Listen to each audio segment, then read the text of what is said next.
forsaken. Take me, Jesus, take me now. Yes, thank you very much. Welcome. My name is James Watare. I'm going to take you through a topic known as online job searching. When COVID came, a lot changed. We moved to technology. We are in the technology revolution. And a lot has happened, from working from home, Zoom meetings, Zoom interviews, and the jobs are more defined. They are more defined. It is about delivering. It's about the result. It's no longer about group work in the office. It's about delivering the result. It's about a set of skills. Competition is very stiff for these jobs, and the location no longer matter. You can work from anywhere. You can work from home. You can work from home office. You can work from anywhere. Location no longer matter these days. The focus about the quality of work is about the result, is about the delivery. So during crises like these ones is when innovation are usually born. When there was an economic downturn, there was a heavy economic effect in the 1980s. That's when the SMEs were born in Kenya, and they have continued to grow, and they have employed so many people.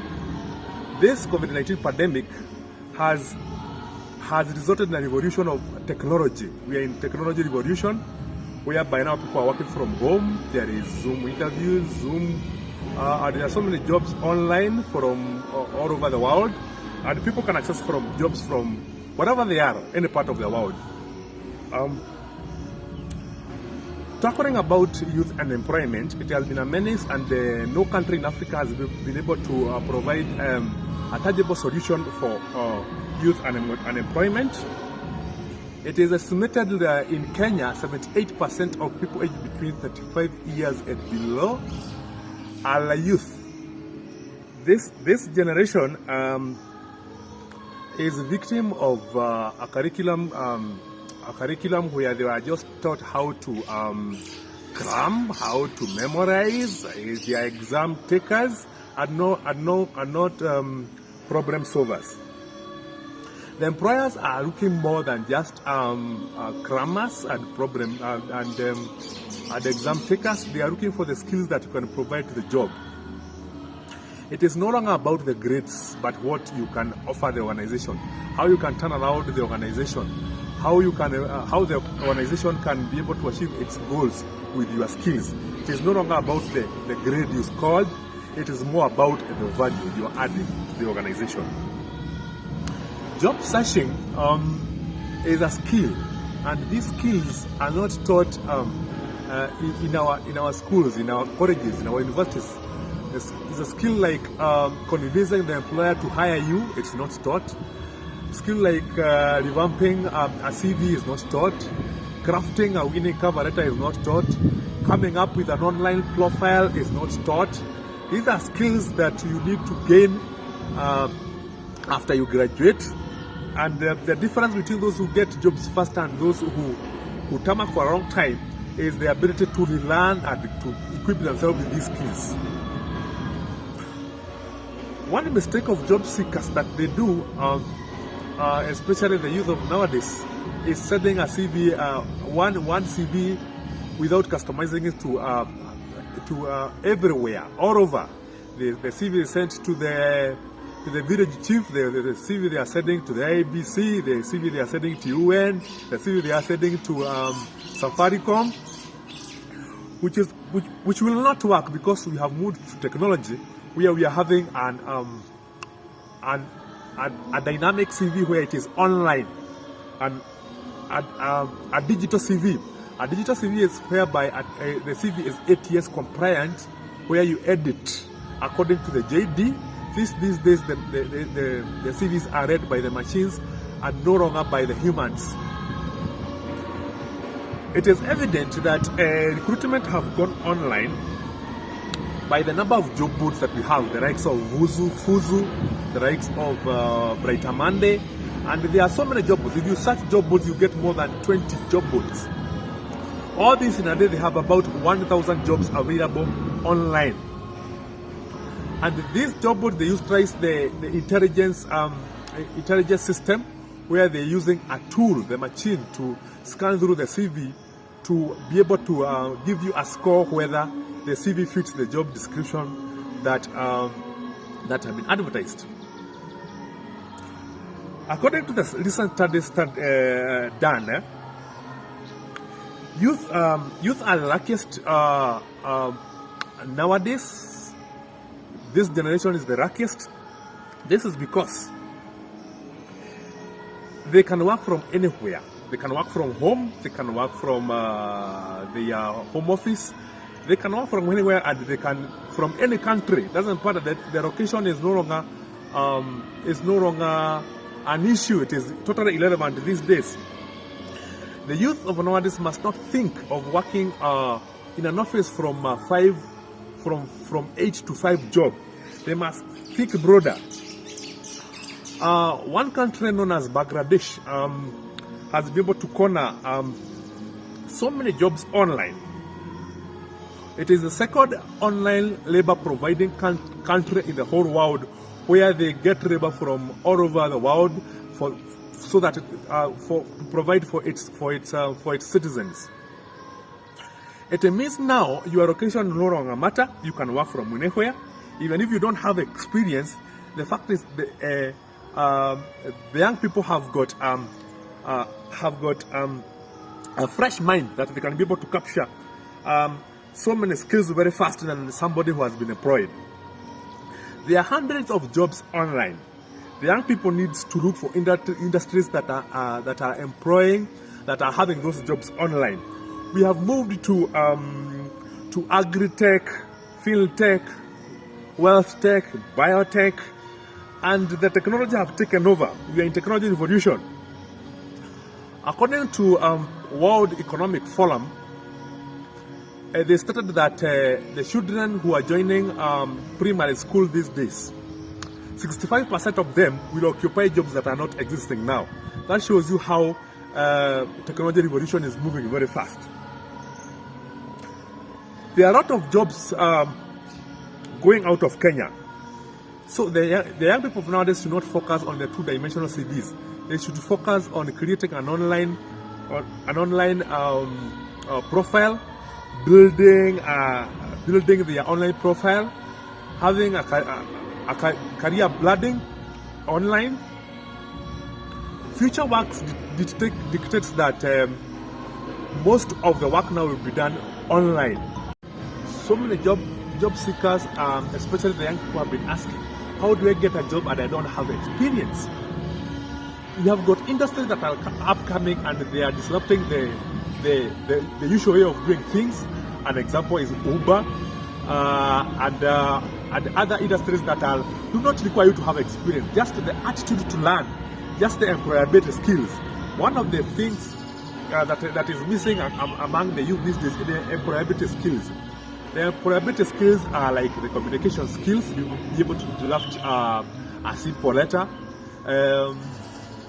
be able to do a presentation, relationship management, how to relate with people, organization skill, how to organize yourself, time management. We talk about integrity, always being honest. These are the employability skills that the employer is looking for. The rest of the technical skills, the employer can be able to train as long as the young person and the youth have got a wholesome employability skills that are required for them to fit in the work environment.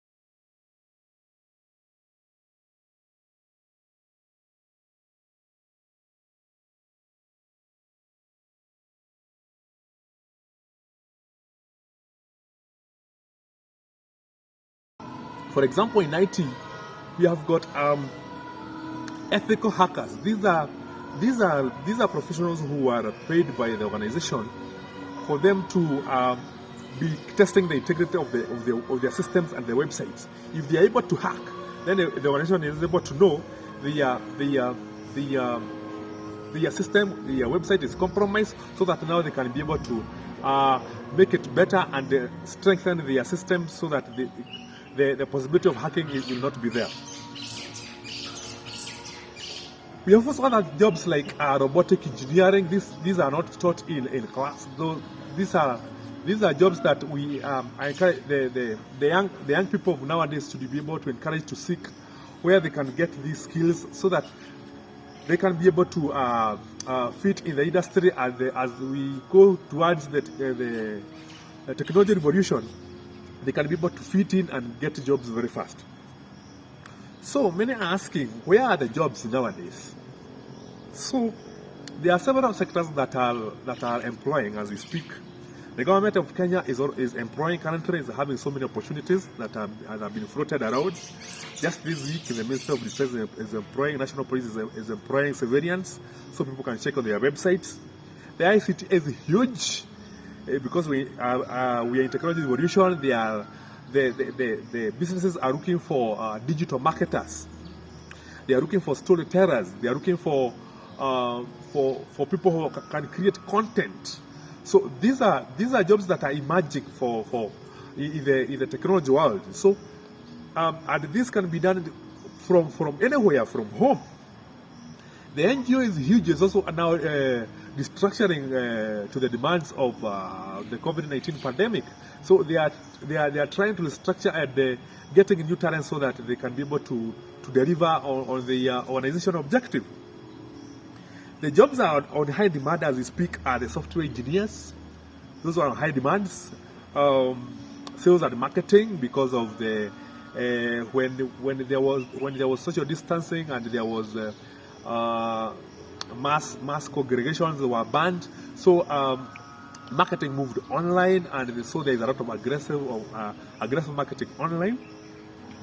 Registered nurses, due to the current pandemic, the hospitals are overwhelmed. They are employing nurses. We are looking at the logistics. These people are ordering things online, so they need people to deliver. These are the drivers. These are the motorcycle, the cyclist. The logistics have grown. Other jobs that were not affected as such, they were affected literally. They are the pharmaceuticals. They are still employing. The virtual learning, it has become the order of the day. People learning online. So at the same time, there were roles that were created, like contact tracers. These were new roles that were created. COVID-19 testers. These were new roles that were created. Temperature screeners. These were new roles that were created. Virtual event facilitators. These days, meetings have gone online, Zoom meetings. These are roles that the job seekers can be able to tap in, be able to find out how they can get these skills, so that they can be able to have something to do from home. Currently, the government of Kenya have partnered with MasterCard, and they are currently offering so many jobs online. If you go to the KEPSA, Kenya Private Alliance website, and the MasterCard Foundation website, you get these jobs that are being offered by the Kenyan government online. There are hundreds of jobs that are being offered online. So we will encourage the job seekers to look for these jobs online. They should not just stay at home watching a movie. There are so many jobs that are online. So go online, search for these jobs. You can start with the Kenya Private Alliance sector. They have jobs. MasterCard, they have jobs. We have got companies that are looking for transcribers, translators. These are jobs that can be found online. One major online platform that is speaking very fast is called LinkedIn.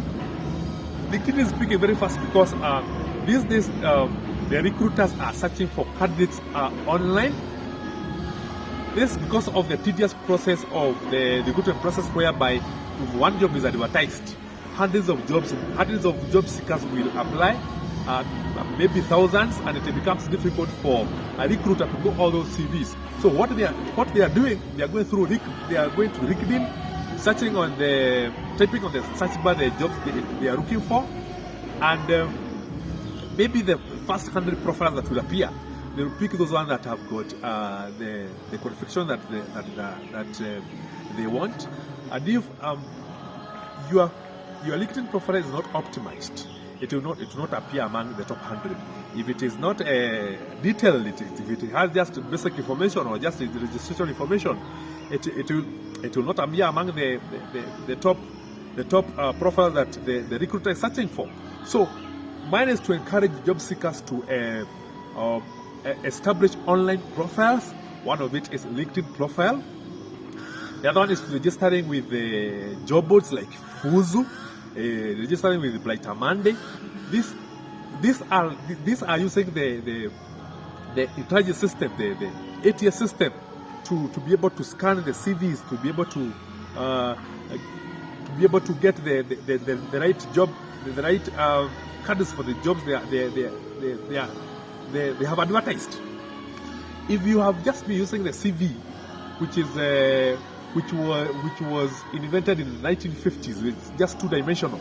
It just uses a reactive method of applying for jobs, whereby it can only be seen by a recruiter if you only apply for jobs, whereby profiles like LinkedIn is available 24 hours for the recruiter to bump on it and to call an interview, to call you for an interview.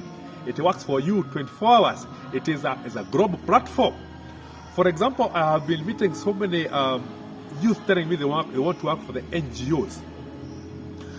Yes, there are so many NGOs in Nairobi, but their headquarters are based in their home country. The home country are in Europe, the home country are in New York, the home country are in London. So, for you to be able to appear, to be found by the recruiter of these NGOs from their home country where they are based, you have to have an online platform. If you optimize your profile, they will come looking for you. But if you are just having a CV, a two-dimensional CV, they may not be able to find you unless a job is advertised. And there are so many factors that come into play when a job is advertised. Maybe they're in the middle of the recruitment. They are trying to look if they are going to get a better candidate than the ones they have. So they can may already have been decided. So the best way is to come up to have online profiles where you can be able to be found by the recruiter. At the same time, there are so many courses being learned online. LinkedIn have so many certification courses. So many certification courses that you can search if you want to learn. If you want to learn Facebook marketing, if you want to learn digital marketing, there are so many certifications that are being offered online. These skills you can learn them online from the comfort of your home and be able to apply them using various by approaching various companies. One way of approaching companies, recruiters, is through LinkedIn. You can be able to approach a recruiter through LinkedIn. You first of all have a list of the companies you want to work for, connect with them. Then you craft an elevator pitch, which you are going to approach this recruiter with. One way of coming with an elevator pitch is going through the website of the companies or of these recruiters or these decision makers. The decision makers are the directors, the managers, the company presidents, COOs, chief operating officers. These are the decision makers. How do you approach them? You approach them by identifying a problem or a need or a solution that the company needs, so that now when you are approaching them, you'll be able to tell them that I have been through your website, I've been through your Facebook page, and I have identified this gap, and this is how I can be able to offer my skills to be able to turn around and fill this gap. For example, if you are in sales and marketing, you can be able to go through a company's Facebook page and identify a gap and tell them, I have gone through your Facebook page and I identify you have got this gap. You are not able to put yourself out there. You are not able. You are not able. People are not. You are not visible to a large audience, and this is how I can be able to make you visible to a huge audience and target customers. So this is how you are able to be able to get through to these recruiters to get through to these companies. The best way to do this is using a multi-pronged approach, whereby you use the CV, the two-dimensional CV, use the LinkedIn profile, use the job boards like Fuzu, like Bright Amande, and so many others. There are more than 20 job boards whereby you can be able to register yourself online. But don't just sit at home saying there is no jobs. There is one major invention that came due to large number of applications of CV. Is called application tracking system. What is ATS? ATS was defined by large companies like Amazon, Google. This is because when they used to advertise for jobs, so many job seekers used to apply for jobs, thousands of them, and it would be difficult for the recruiters to go all through the CVs, bearing in mind the short recruitment process. So what they did, they came up with a machine, a tool, where they feed the JD of the job, and then they feed your CV, and then they will give it a certain scale or percentage. For example, let's say 70%. If your CV does not meet the threshold, then it is rejected. How do you meet their threshold? You meet their threshold by customizing the CV according to the job you are applying. For example, if it is a finance manager or finance assistant, if they have talked about account payables, budget management, they have talked about investment analysis, they have talked about... So what is ATS? ATS is a software that scores CV to determine which candidates are the most qualified to move to the shortlist, whereby no actual human or recruiter will review it. If your CV contains the keywords the employer is looking for, ATS will like you highly. Applicant track system is a software that rejects so many CVs. So one of the ways of beating the ATS is making sure that your CV is not in graphics, does not have photos, does not have graphs, does not have too many columns, that is not in form of a table. But do not copy paste the job description to your CV. You are just rephrase it, pick the keywords that are on the job. Repeat important keywords. Do not merely just copy paste all the whole JD of the job.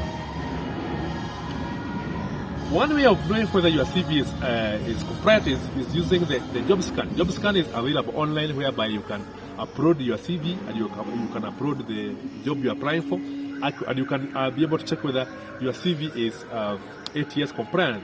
The job scan is free and is available online.